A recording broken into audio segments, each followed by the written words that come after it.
এখন আমরা দেখব যে জাকাতের মাসারিক কোন কোন খাতে আমরা জাকাত দেব। তো এই বিষয়ে আমি সূরা তওবার যে আয়াতটা তেলাওয়াত করেছি, এখানে আল্লাহ সুবহানাহু ওয়া তাআলা বলছেন ইন্নামাস সাদাকা, সাদাকাটা কাদের জন্য, ইন্নামা দিয়ে এই অব্যয়টা ব্যবহার করার মাধ্যমে এই খাতগুলোকে আল্লাহ সুবহানাহু ওয়া তাআলা নির্দিষ্ট করে দিয়েছেন। এই জাকাতের বাইরে আর কাউকে জাকাত দেওয়া যাবে না। জাকাতের সম্পত্তিটা শুধু এই 8 ভাগের মধ্যে পৌঁছতে হবে, অন্য কাউকে দেওয়া যাবে না। এই জন্য দানের ক্ষেত্রে অবশ্যই এটা স্পষ্ট করতে হবে যে কোন খাতের দান ওই খাতে যেন যায়, অন্য খাতে ব্যয় করা যাবে না।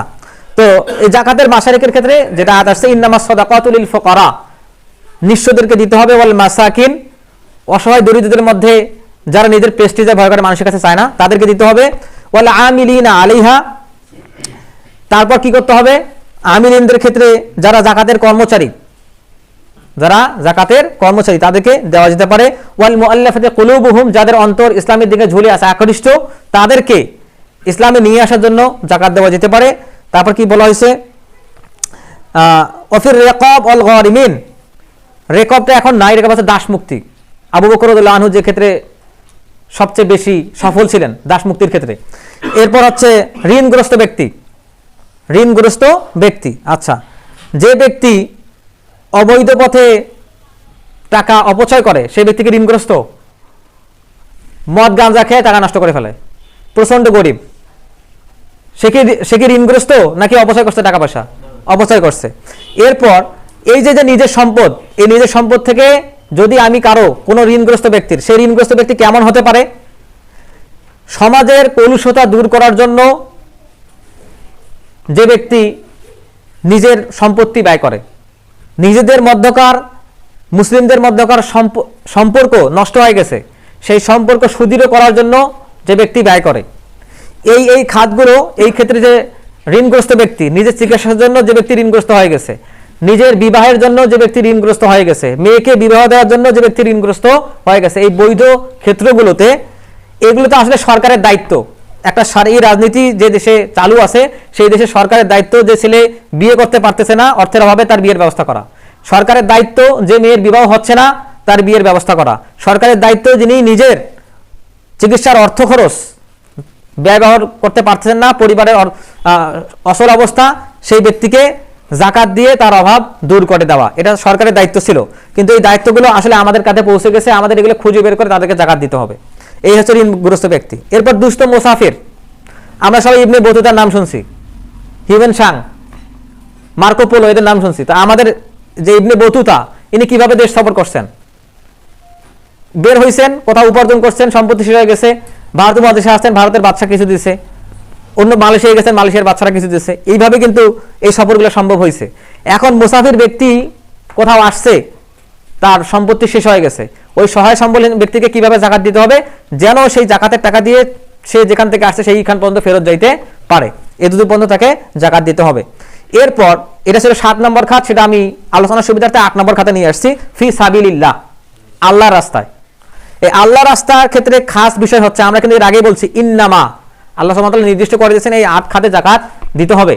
তো এইখান থেকে মুহাদ্দিসিনে কেরামগণ যারা ফকিহ, তারা এই ফি সাবিলিল্লাহ খাতটাকে আমভাবে ব্যাখ্যা করছেন, মানে ব্যাপকভাবে ব্যাখ্যা করছেন ফি সাবিলিল্লাহ খাতটা কিরকম হতে পারে। তো এই ক্ষেত্রে বিভিন্ন মত আসছে, যেমন জিহাদের ক্ষেত্রে, জিহাদ তো ফি সাবিলিল্লাহ ক্ষেত্রে নির্দিষ্টভাবে খাস করে জিহাদ, অন্য অন্য কিছু ক্ষেত্র আছে। এখন আমরা যে ক্ষেত্রে দান করি সবগুলোই কি আল্লাহর রাস্তায় দান করা হইল না? ওগুলো তো আল্লাহর রাস্তায় দান। আবার জিহাদের ক্ষেত্রে দান করা, সেটা কিন্তু আল্লাহর রাস্তায় দান। কিন্তু আমাদের বাংলাদেশে কি জিহাদের প্রেক্ষাপট চালু আছে? আমরা চাইলে কি জিহাদ করতে পারবো? কোনো একটা গোষ্ঠী কি স্পষ্টভাবে কাফের, তাদের বিবেকে আমরা জিহাদ করবো এমন অবস্থা আছে?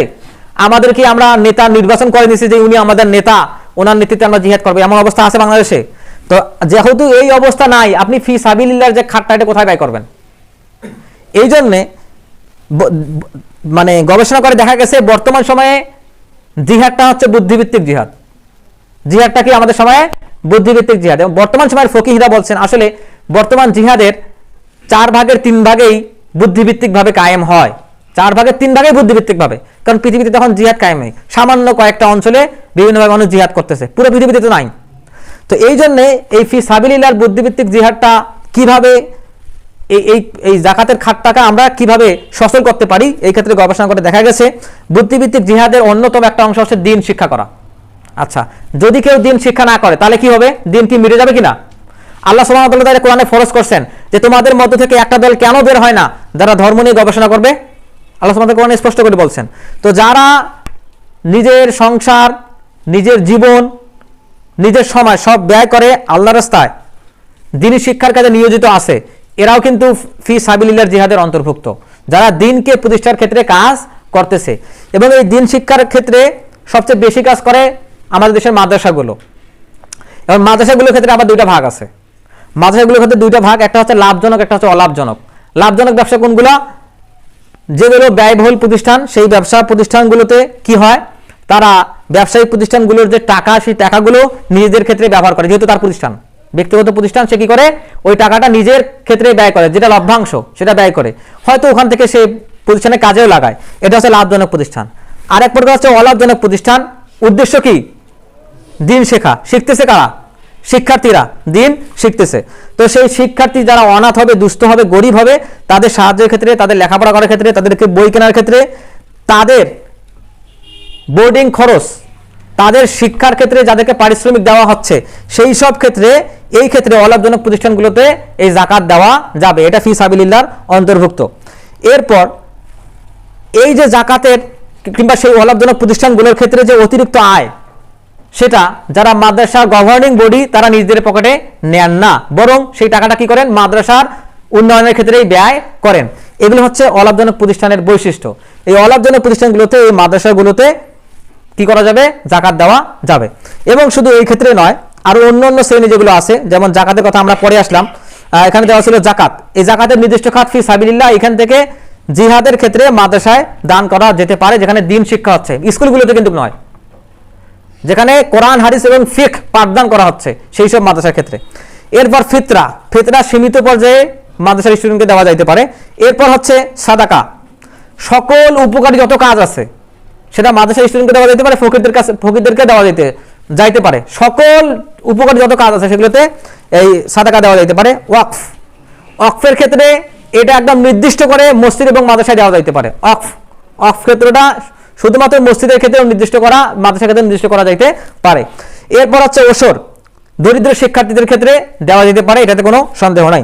এরপর হচ্ছে খুমুস কিংবা ফাই। এই খুমুস কিংবা ফাই এটা আসলে কি করবে? এটা রাষ্ট্র জমা করবে, রাষ্ট্র থেকে মাদ্রাসা কিংবা দরিদ্র শিক্ষার্থীদের সে দিবে। এরপর হচ্ছে নাফাকা, পরিবারে আমরা যে ব্যয় করি সেটা হচ্ছে এই খাতের অন্তর্ভুক্ত। এরপর হচ্ছে জিজিয়া কিংবা খারাজ। কোন মুসলিম দেশে যে অমুসলিমরা বসবাস করে সেখান থেকে যে খারাজটা নেওয়া হয়, জিজিয়াটা নেওয়া হয়, এটাও রাষ্ট্র জমা করবে, সে দরিদ্রদের উদ্দেশ্যে ব্যয় করতে পারে। তো এই ক্ষেত্রে যে আমি 7টা অর্থনৈতিক পরিভাষার কথা বললাম ইসলামের, এখানে প্রায় 14-15টার মতো ইসলামিক পরিভাষা আছে জাকাতের ক্ষেত্রে। তো এগুলো নিয়ে ইনশাআল্লাহ তাআলা আমরা পরে আলোচনা করব, পরে জুমাগুলোতে। তো আমি এখন একটু ইসলামী অর্থনীতির দিকে ফোকাস করে বলবো যে আমি বক্তব্যের শুরুতেই বলেছি যে জাকাতের ক্ষেত্রে অবশ্যই দরিদ্রদের হক দরিদ্রদের কাছে দেওয়ার ক্ষেত্রে আমাদের অবশ্যই সতর্ক হইতে হবে।